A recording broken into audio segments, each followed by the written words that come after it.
When you think about resilience in technology, it's actually much easier. You're going to see some other speakers today, I already know, who are going to talk about breaking bones stuff. And of course, with technology, it never is. So it's very easy, and comparatively speaking, to be resilient.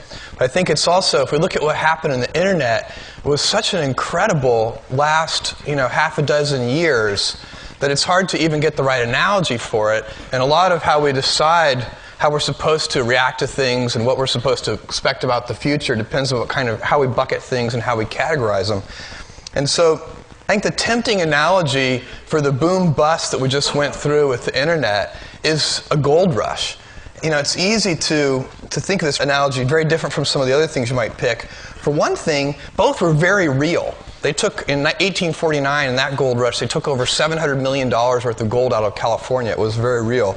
The internet was also very real. This is a real way for humans to communicate with each other. It's a big deal.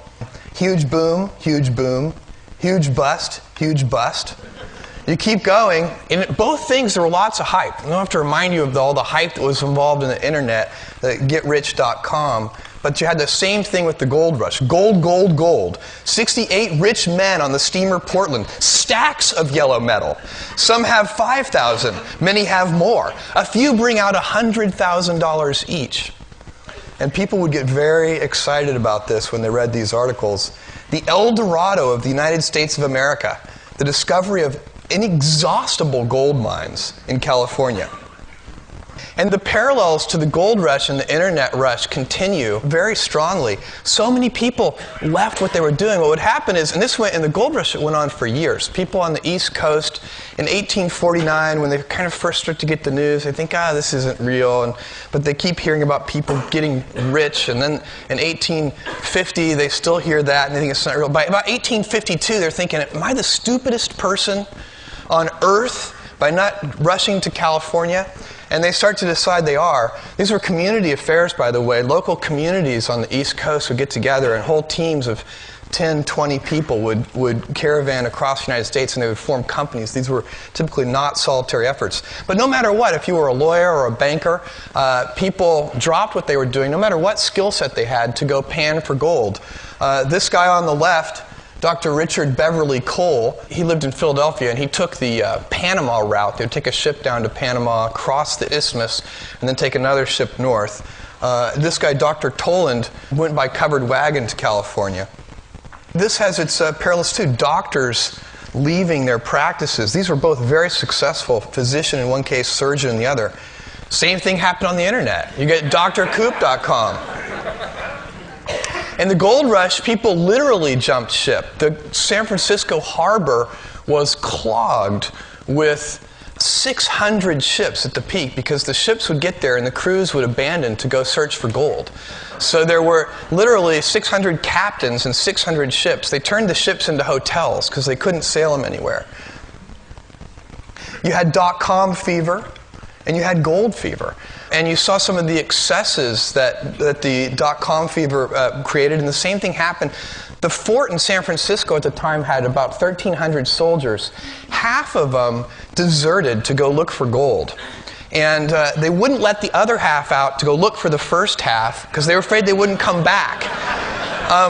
And one of the soldiers wrote home, and this is the sentence that he put: the struggle between right and $6 a month and wrong and $75 a day is a rather severe one. It had bad burn rate in the gold rush. Very bad burn rate. This is actually from the Klondike Gold Rush. This is the White Pass Trail.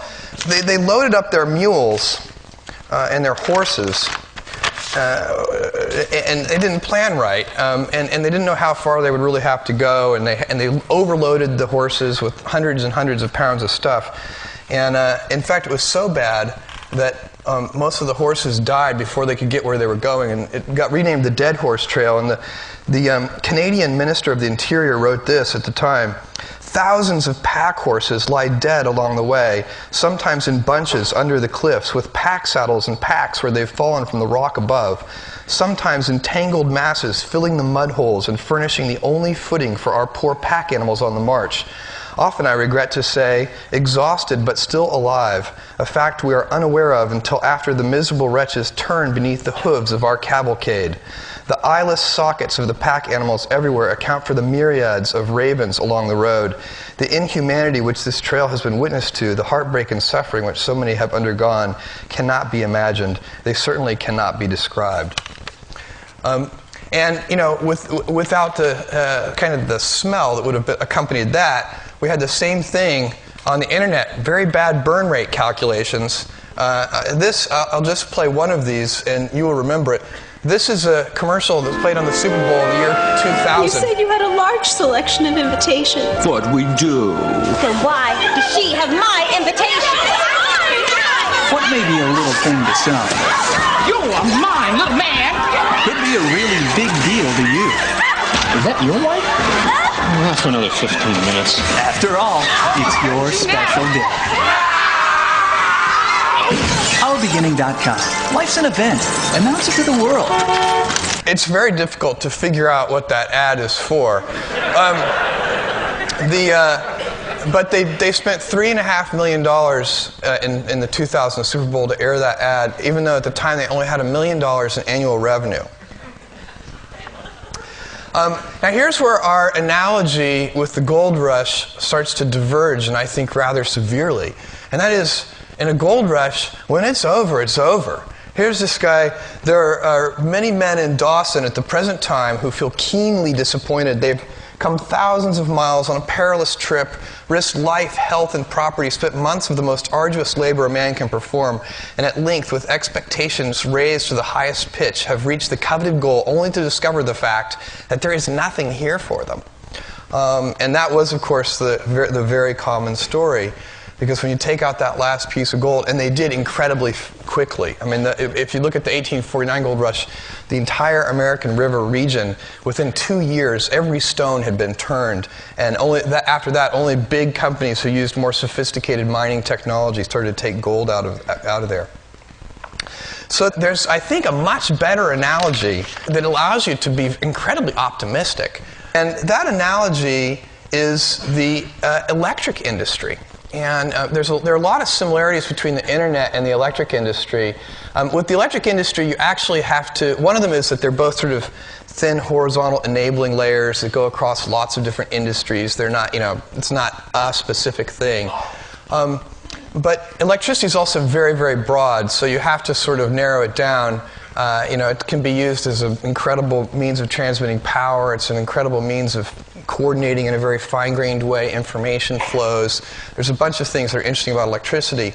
And the part of the electric revolution that I want to focus on is sort of the golden age of appliances. The killer app that got the world ready for appliances was the light bulb. So the light bulb is what wired the world. And they weren't thinking about appliances when they wired the world. They were really thinking about, they weren't putting electricity into the home. They were putting lighting into the home. And, but it got the electricity everywhere. It took a long time. This was a huge, as you would expect, a huge capital build-out. All the streets had to be torn up. This is work going on down in lower Manhattan, where they built some of the first electric power generating stations. And they're tearing up all the streets. The Edison Electric Company, which became Edison General Electric, which became General Electric, paid for all of this digging up of the streets. It was incredibly expensive. But that is not the, and that's not the part that's really most similar to the web. Because remember, the web got to stand on top of all this heavy infrastructure that had been put in place because of the long-distance phone network. So all of the cabling and all the heavy infrastructure, I'm going back now to sort of the explosive part of the web in 1994 when it was growing 2,300% a year. How could it grow 2,300% a year in 1994 when people weren't really investing in the web? Well, it was because that heavy infrastructure had already been laid down. So the light bulb laid down the heavy infrastructure, and then home appliances started coming into being.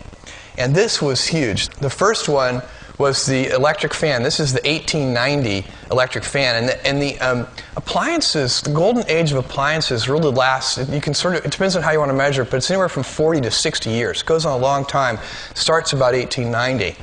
And The electric fan was a big success.